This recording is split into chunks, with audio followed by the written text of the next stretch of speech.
हम 12 वर्षीय अभ्यासक्रम के स्वाध्यायी है महाराज।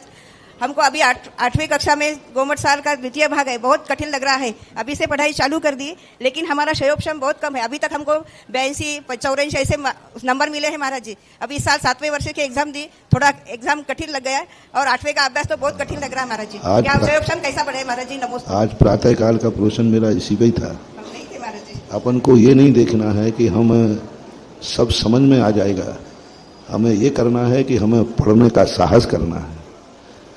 हमें कितने नंबर मिलेंगे हमें इससे मतलब नहीं है, हम परीक्षा देंगे, ये हमारा संकल्प है। हमें मंजिल मिलेगी या नहीं मिलेगी हमें मतलब नहीं है, लेकिन हम रास्ते पे चलेंगे, ये हमारा संकल्प है। अब देखो, तुम्हारे लिए तो गोमट सार लग रहा है, तुम्हें तो कठिन ही लग रहा है।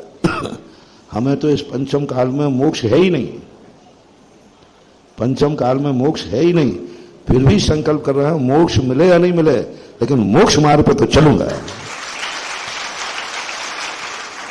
स्पष्ट किया कि मोक्ष नहीं मिलेगा तो कह दिया नहीं मिलने दो, लेकिन मोक्ष मार्ग पे तो चलूंगा।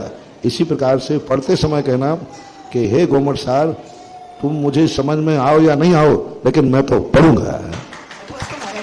परीक्षा में बड़ी नंबर आवे या नहीं आवे, परीक्षा तो दूंगा। तो कुछ ना कुछ तो होता है, और ऐसा जब हम दृढ़ संकल्प कर लेते हैं तो बहुत कुछ हमारा क्षयोक्षम बढ़ जाता है।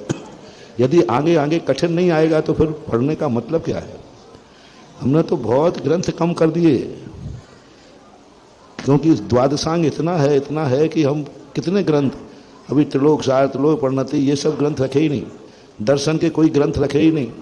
कितने ग्रंथ हैं दर्शन के, राज वार्तिक, श्लोक वार्तिक, न्याय के ग्रंथ है वो नहीं रखे। गोमट सार के बाद और भी आगे सैद्धांतिक ग्रंथ हैं वो नहीं रखे। अब थोड़ा कठिनाई तो होगी, क्योंकि सरल ही सरल वही नमोकार मंत्र पढ़ते जाएंगे तो फिर 12 साल का मतलब क्या है? होने तो कठिनाई पढ़ते रहो। उम्र बढ़ती जा रही महाराज जी, 60 साल की उम्र हो गई, क्षयोक्षम इतना नहीं है तो कैसा करेंगे महाराज जी? करत करत अभ्यास के जड़मति होत सुजान, रस्सी आवत जावत है, शिल पर पड़त निशान। ईमान से